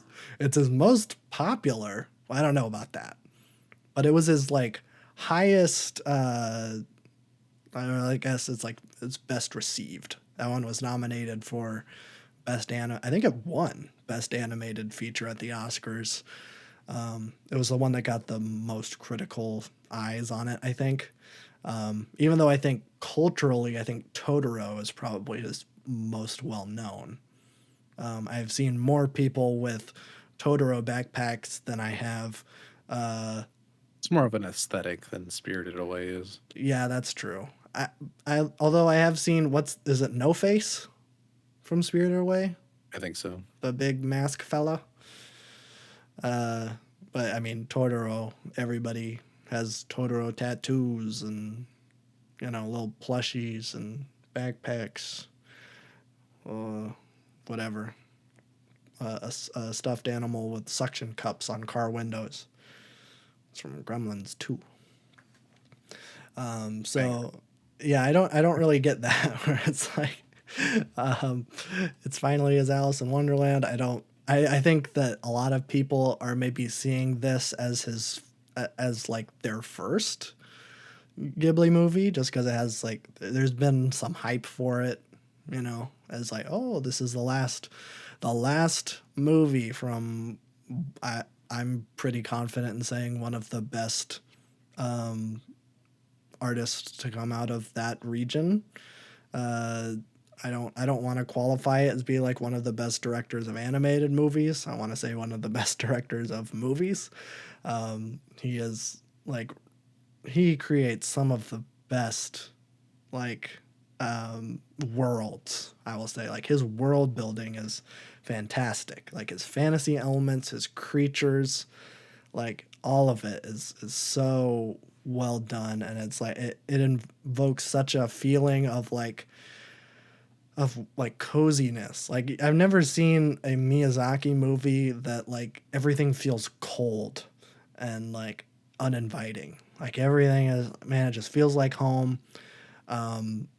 Even when it comes to like some of his less fantastical movies like The Wind Rises or something like that, where that one is just wait. I was gonna ask if that was a Miyazaki movie, but it has to do with planes, so obviously it's a Miyazaki movie.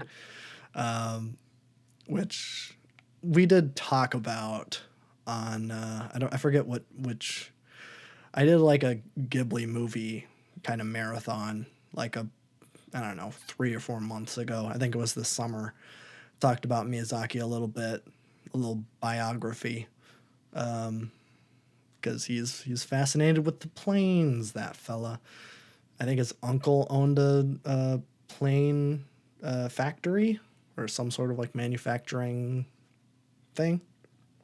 His uncle made planes, so he grew up around planes. I think he lived in Switzerland for a time through that, and that's where Ghibli comes from. I think it's a Dutch or Swiss word. I forget what it means, which is why you can say both. It's a Ghibli and Ghibli. They're both correct, even though I always say Ghibli because, you know, the G stands for graphic. Sounds better. It does. I think it sounds better. But yeah, I think there has been some hype, and some people who maybe would not see this movie are seeing it. Just to be like, oh, who is this guy? Why do people care? And I do think that not only is this like a great Ghibli movie, I think that this movie will be considered one of the greats. Like once Miyazaki, once that unfortunate day when Miyazaki dies, and we will have his complete library of work, I think that this one will be up there in terms of what he has made. I think that there are like certain like classics where it's like he has made some perfect movies. In my opinion, I think like Princess Mononoke and Spirited Away are like perfect movies. I don't know if like this is as good as that, but it's definitely like on that higher tier. Like I was not such a big fan of Nausicaa or however you pronounce it. But it's kind of like when we were talking about Sufjan and All Delighted People, where it's like on the Sufjan scale, it's like kind of mid, but on like the scale of like most other music, it's pretty good. Yeah. That's kind of my opinion on Nausicaa. It's like, oh well, I mean, it's no Princess Mononoke, but it's pretty good. Or did he make Howl's? I think he made Howl's Moving Castle. That one's also fantastic and kind of underrated. I think Grant showed me that one. Friend of the show, Grant. That one also has a lot of planes in it. So I really am answering all my own questions. Basically, if there's a Ghibli movie that has a bunch of planes in it, it's probably Miyazaki. I would say like his main tells are like, yeah, planes, like fantastical creatures that have a very distinct style, and usually he has like a young girl in the lead. And we talked about that, and when we were talking about the Miyazaki little biography, is that I think his mom died when he was pretty young. He was the youngest in a pretty big family, and his mom was a very, very important figure in his life growing up. So when she died, it was like pretty impactful in his life. And I think she died relatively young, like she was middle aged. And I think he saw that and was like, well, I really, like, what if, like, it's such a shame that she didn't live longer to spread her joy and kindness more places. And so, like, that has, that feeling has kind of transferred itself to his like main protagonists, where like a lot of his protagonists are young girls who are curious but also good-hearted and brave, and like those are like the traits that he really liked about his mom. And I just think that's really cool. But this movie does break that because it's a little boy. Obviously, it's the boy and the heron. The heron played by Robert Pattinson, which I did not know until the end of the movie, but it absolutely blew my mind because like I did not know Robert Pattinson had that in him. He is doing like all sorts of weird stuff. And Dave Bautista is in it. Let's go. I'm like, whoa. Which I should probably say I saw the dub. Yeah, I'd imagine so. Yeah, which is why I'm bringing that up. Although I will say, Greg Marcus did both. Could see subs and dubs. Good on him. Yeah, good on Greg. I'm sure he made that decision himself. Yeah, it was probably just him. He was the one who's like, yeah, you know, that Miyazaki guy, he's I don't know why I'm playing him like he's from the Bronx. Whatever. Like it. So we saw it in the dub. I saw it with my girlfriend. We actually saw two movies this weekend. On Friday night, we watched The Holdovers. And then on Sunday, we saw The Boy and the Heron. A decent pairing. I would say both of the movies are very cozy for me. She was stressed out by The Holdovers, but she doesn't tend to like conflict in the plot. So which is every movie, but that's fine. Uh, so yeah, we saw both of those. Both of these, I think, they're definitely messing up my list of this year. Where it's like I really have to think where I'm gonna put The Boy and the Heron, because it is, man. When I was watching it, it like took me back. Like I first got into Ghibli movies when I was in art school, because or like film school, because obviously I, Oh, I I was friends with a lot of animators, and so naturally they were talking all sorts of Ghibli stuff. I was roommates with a guy who had a box set of every single Ghibli movie up to that point, and so I would just spend weekends or days I didn't really have anything going on. I would be watching Ghibli movies, and that was my thing. I fully got into it there. So the art style and stuff, it's beautiful. They're back to like their hand drawn animation. I think the last Ghibli movie was like one of those 3D animes and nobody really liked it. And this movie just like fully embraces the hand drawn. There's like some aspects of 3D, but it's used very, very sparingly. And honestly, I think it's used pretty well, in like the very few instances it is used. So it's absolutely great. There's the token small little critter that is like a little rotund and cute. I feel like that's at least in Totoro and Princess Mononoke.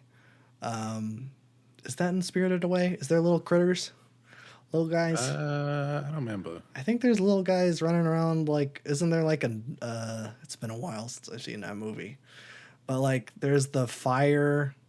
There's the fire, and there's someone like a chef. Don't they have like little critters running around? It's been a hot Possibly. minute. It's been a hot minute. But I remember the ones in Princess Mononoke because they're like little forest spirits and they have their little butts out.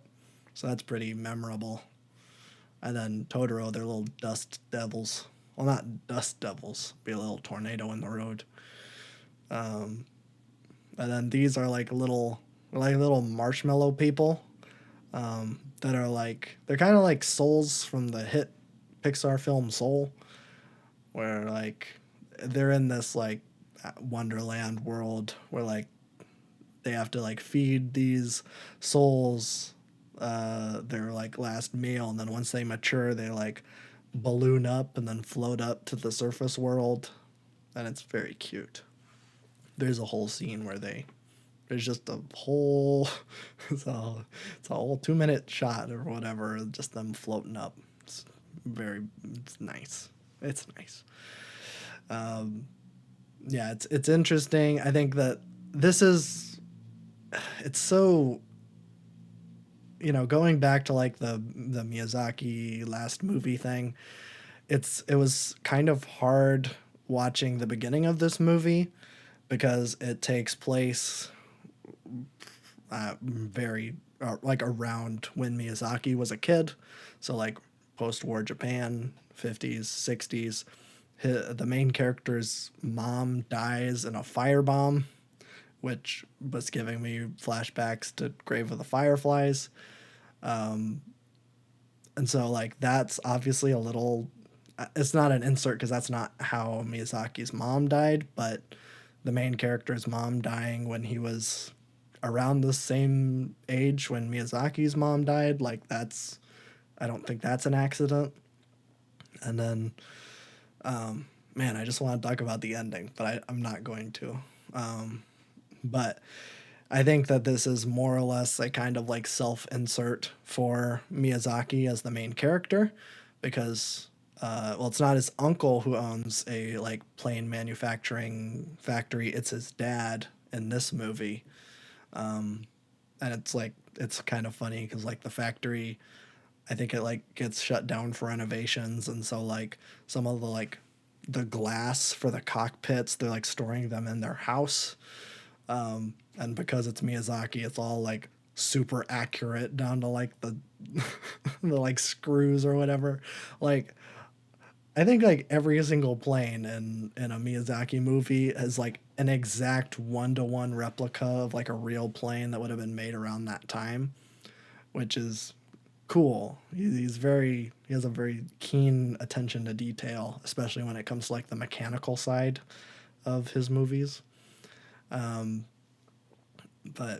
yeah, it's such a treat. It's like especially going from like the holdovers, which is like so cozy.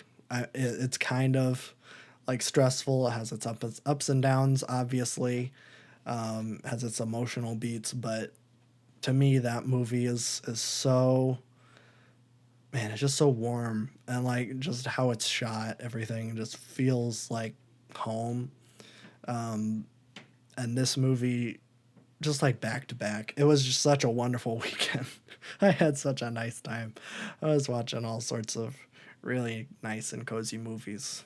So I don't know. Maybe that played an aspect into it, but I really enjoyed The Boy and the Heron. And I think, I mean, if you're even tangentially interested in like animated movies or fantasy movies in general, like check it out. Like you are not going to be disappointed.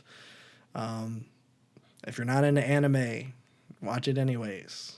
Like this is not an anime thing really. But yeah, highly recommend. And I do like that it's getting a wide release. I'm glad I got to see it in theaters. I got to see it on a big old, not quite an IMAX, but about as big as an IMAX can be in this little rinky-dink town. So I had a lovely time. So that's what I wanted to talk about today. I'm sorry that went way too long. Um, I had two things I wanted to talk about, and it took an hour and 40. So I apologize to you, Babby, and I apologize to the audience for taking too much of your time. We needed a producer. Yeah, You want to produce our podcast? and say, hey, wrap it up. Stop going off We topic. have nobody that keeps us on topic because we just kind of flow. Yeah, we need to be reined in. So sorry about that. But I'll finally turn it over to Babby for his segment. I don't have much. Okay, good. Uh, I guess more than last week. Um, did I have anything last week? I don't remember. I think you had one thing. Yeah. This is the week where I scramble and listen to all the albums I forgot to listen to because I always have that panic halfway through December, and I don't treat it as a panic. It's nice. So I got to a couple of them that I've been wanting to get to. There's still a couple that I'm missing, but at this point, it's too late to even have any of them make an impact unless it's like the best thing I've ever heard. Yeah. I still need to listen to the Underscores record. I think that's the only big one that I'm missing this year that I've been like telling myself I need to listen to. But I guess we can start. Where do I want to start? We'll go with ASAP Rock. This came out beginning of November, so this is still pretty recent. I just haven't had time to listen to it because it's an hour and 4 minutes. Integrated Tech Solutions. It's ASAP Rock, so it's going to be, you know, kind of quirked up, Yeah. kind of backpacky. I think that works for most of it on this record. I definitely need to go into his back catalog. I definitely have not done a respectful dive into his stuff yet, considering he's been doing this for almost 20 years. But this record's pretty good. There's definitely, it doesn't need to be an hour and 4. I'll say that. I feel like there's a lot of fat that can be trimmed off of this thing. But that being said, I like the concept of algorithms and this whole like fake company that he, like fake tech bro company he comes up with, and then all the different topics they kind of disperse throughout the record is pretty cool. I love the beats. They're very like it's like chunky electronic. It's very Windows 97e, which is really cool. Um, it just makes for some really really interesting beats, and it's not like over the top complicated or anything. It's just like it sounds really really nice. Um, Obviously, ASAP Rock as a lyricist is fantastic. I feel like I don't know. There was like some database where people like nerd out on rappers and their lyrical content, and like ASAP Rock is like near number one on the list when it comes to like diversity in words. Where it's like, someone like Playboy Cardi would be so low on that because of how much repetition there is. But on the opposite scale, that you have someone with like ASAP Rock where the vocabulary is just like so wide, and it is pretty great. I mean, he can weave in this kind of way where it is like you can get very simple verses. Then the next one, it's like really weird words and synonyms for things that you wouldn't expect, and it's just kind of like lyrical gymnastics, which is fun to listen to. It's engaging, and he has this kind of like somewhat nerdy but yet still pretty grounded delivery that makes it fun to listen to. So pretty good record overall. I think it does run a little bit long, but Mindful Solutionism's fantastic. I love the beat on that one. Living Curfew with Billy Woods is amazing. I think is it 100 feet tall? No, it's Aggressive Steven. There's a song in here about a homeless guy breaking into a ceiling in his apartment and the whole ordeal that happened after that, which is kind of funny. It's like a story track, but it's also like an actual song still, that details like him finding this guy and then like uh, the apartment like knowing of this guy's existence and that he has mental health issues, and then they'd get the cops involved, and then it's like a whole commentary on police not being equipped at all to deal with any sort of mental illness or regular anything. Which it was just it's a really tongue in cheek thing, but it's really kind of a cool concept. So really good. I enjoy it. I don't know if I'm gonna go back to it a lot. It's not the most like re-listenable thing in the world to me. But I think his concepts are always like really, really, really unique, and he has a really good approach to a lot of these. He doesn't take himself too seriously either, which is really Mm. nice. But good stuff. Definitely one of the better hip hop albums of the year. I don't know how much I'm gonna go back to it, but I wanted to get that out of the way, especially after he's done like a lot of good features this year, like fantastic features. So that was the first one I think I did. Next one we got Mike, Burning Desire. This is one that I've been meaning to check out since it came out. I think it came out on Friday the 13th. Yeah, it That's did. too scary. This one is 50 minutes, 24 songs, which is crazy. The crazier thing is most of these are bangers. Not a lot of misses. Mike kind of takes the I don't want to call it like Earl Sweatshirt clones, but since Earl made some rap songs, there's a lot of artists that kind of have that same kind of style where it is very loose, a lot of verses, not a lot of choruses, very sample heavy and vibe heavy, and then very kind of monotone, lyrical focused delivery. You get people like Earl Sweatshirt and obviously Mike and Navy Blue and Kai Solo, all those guys, and they're all great. I think they all kind of find their own lane in there. It's just like when you first hear those people, you're like, oh, that's Earl Sweatshirt, which Earl Sweatshirt is on this record. But this one's great. It has such a nice, like warm sampled kind of mixtape feel to it. All the samples that he uses and these like nice little old crackly vinyl type sounds you get from this record are fantastic. I thought 50 minutes of Mike rapping would get kind of cumbersome since he does have that very monotone flow, but he does diversify it quite a bit on here. He even does a lot of hooks that do pretty well. I guess I just haven't like dived into his solo work as much as I've wanted to. He's another one of those artists where it's like I see him on a feature on a record, like I know it's going to be a great feature, but I don't know like his solo style that much. But this is a huge dub of a record. I know it was getting a lot of traction in the hip hop community, especially like this more underground area, but it deserves it. I don't know if I can even pick out certain tracks. It's more of a kind of just turn it on and it's a big vibe. You can really focus on it if you want to, but if not, it's like these samples are fantastic. It's cozy. The lyrics are fantastic as well. Their features are like perfectly placed. There, you go a couple of tracks of solo stuff, and then he'll add a feature in to kind of like break up the pacing, which is really nice. Mm. Please don't cut me on my wings with Earl Sweatshirt's fantastic. Um, I also really liked Let's Have a Ball was great, the closer. Um, should be with Leela Ramani, I think, is one of my favorites too. Um, it goes into like a more kind of R&B soul direction and kind of breaks up a little bit, which is really nice. I don't know. It's just rare to get a record that's this sample heavy and like this kind of style where it is, you know, less than 2 minute songs for most of these, and it stays refreshing for the whole time. So really, really, really great. This is the only one that like I listened to this week where I was like, ooh, this could break into, you know, the upper echelon pretty quickly of my list. I'm sad I didn't get to it earlier because it might have.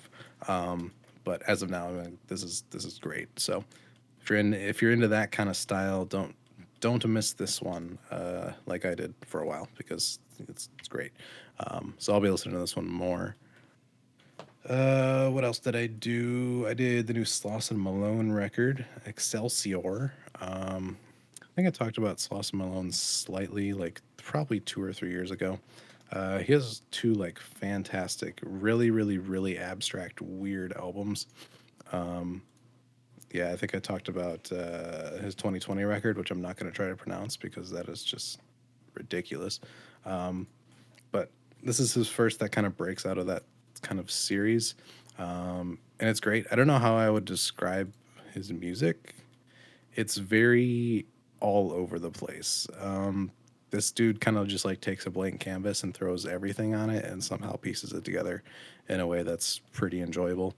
The range of genre here is fantastic. It goes from like neo psychedelic to like ambient to neo soul to glitch to art pop at some points. I don't know. I need to listen to it a lot more to be able to talk about it more because this record does just like wrap up a whole bunch of random stuff, and he does all of them pretty well. It's another one of these where it's like all these tracks are very short, and it's kind of hard to pick out which track is which. But I think just as an album experience, it's pretty nice. Especially on a good pair of headphones, you get some really nice low end stuff. The textures are beautiful. I do like the way he records his vocals. It's like almost Frank Ocean close when he gets like very, very, very close on like White Ferrari and stuff like that. It's a lot of that style, but he plays a lot with like the channels and stuff like that. So very kind of psychedelic, kind of a background ambient record. If you're doing something like around the house and you need something that's got a little bit of energy to it, but is also like just a nice sounding thing to put on, that's definitely where you should go. Yeah, I can't talk too much about this record because I do need to dive into it more. But I was just kind of like listening to everything this week. That being said, I think my list is finalized and none of these really got in there, but I needed to talk about all of them at some point. But really great. I need to dive into it more. I'm sure I'll get more out of it when I can like focus on it a little bit heavier when there's not as much going on. But very good stuff. I think those are the big three I listened to, and then there was a lot of re-listening. When it comes to new stuff, I think Playboy Cardi is officially releasing quite literally music next year. That's the title of it, I think, is music. Yeah. So that'll be, oh, I Am Music. That's what it is. Slated for January. So Oh, we'll okay. see if that actually comes out. I'm excited. That should be fun. Hopefully. I mean, Whole Lot of Red's great. Dilit's great. Yeah, we'll see where he goes from here. I think I Am Music is probably one of the worst titles, but it's Playboy Cardi, so I kind of expect something kind of not too serious. Yeah. So we'll see what comes of that. I think there was a single that he released. Didn't listen to it. I'll probably just wait for the record to come out if the record ever does come out. I feel like there's 3 artists right now that just popped up where nobody knows if things are actually going to come out. Frank Ocean's been doing some teasers of some new songs in the studio. Hopefully that comes of something and he doesn't just disappear again for 6 months like he did last time he did this. He's gonna it's gonna come out and it's just gonna be a flute record. I hope so. It's just the Andre 3000 flute record. It's not even his record. It's just him covering it. Yeah. Honestly, if he did a record and he sang over all those songs, it'd be the best album of all time. It would be. But yeah, I'm hoping he sticks around. He did another vinyl blonde repress, which I was gonna buy, but it's $75 for Yeah. shipping, and I don't need it that much. Sorry, that's ridiculous. Go back to selling your $600 jewelry or whatever it is. The cock rings. Yeah, I guess that's what he did this year. Yeah. He had a very eventful year. Not really. No, he was gonna what, Coachella? And then he just barely and then he showed just up. barely showed up. Yeah. Yeah, whatever.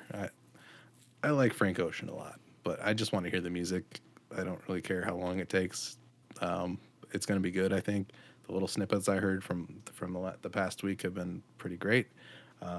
If it's anything like his blonded, like background instrumentals that he's been doing in the past, like blonded radio segments he's done, I'm so in for it.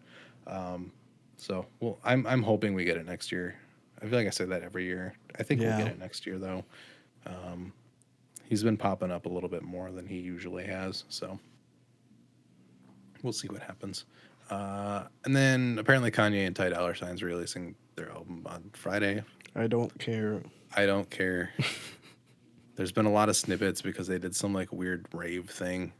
It sounded awful, like genuinely awful. I'm not salty. It's just really bad. Kanye sounds like someone who's like doesn't have any rap experience and is just kind of rhyming words that are very easy to rhyme together. Well, it's his first time. He's not really It is. known for rapping. Yeah, it's just sad to see the downfall. But you know, I'm not gonna listen to it. Apparently, everybody on the internet has forgotten about the past like year or two of Kanye, which they do the same with Travis Scott and all these other people. So it's like whatever. Kind of sucks because I like Ty Dolla Sign. Yeah, Ty Dolla Sign's a good feature artist, but I Yeah. can't take him for a whole record because he is no. kind of one note, if I'm going to be honest. He does that one note really well, Yeah. but he is kind of one note. So I think this record's going to absolutely be awful if it does actually come out. I think they did actually release a single for it. Yeah, I think the Vultures single came out 2 weeks ago. Actually, that was like 3 weeks ago. Not good reception to that one. I don't know. There was some line about like, it was like, how can I be anti-Semitic? I just banged a Jewish chick or something. I don't know.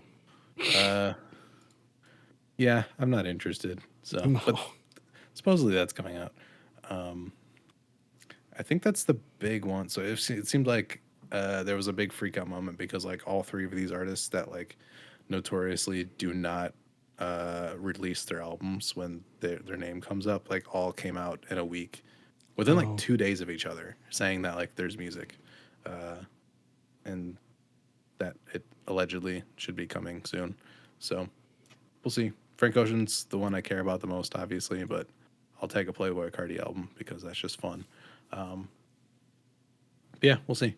We got our list videos starting on the main channel, and then we'll go from there. Yeah, so stay tuned for those. We won't be doing the lists here. We'll be doing lists here, but they won't be music lists. So if you want Yes. that, go to the main channel. Yes. Next week will be our lists of TV shows, hit films, and video games. Yes, sir. Probably do 5 each with honorable mentions if you have them. I I'm gonna will. struggle to fill 5 for like 2 of these slots. So Yeah, I don't know if I have I'll seen get many. creative with it. I have not seen many TV shows that came out this year, if I'm being honest. That's the only one I can fill out. So Yeah, well, we have the reverse problem. yeah. I don't know if I've played a lot of video games that came out this year either. I mean, I played the think I big played ones. like 2 maybe. Yeah, I don't know. I've not played Counter-Strike Go, so I cannot. Or not Counter-Strike Go. Counter-Strike 2. What's the difference? It's hard to say. We'll talk about it next week.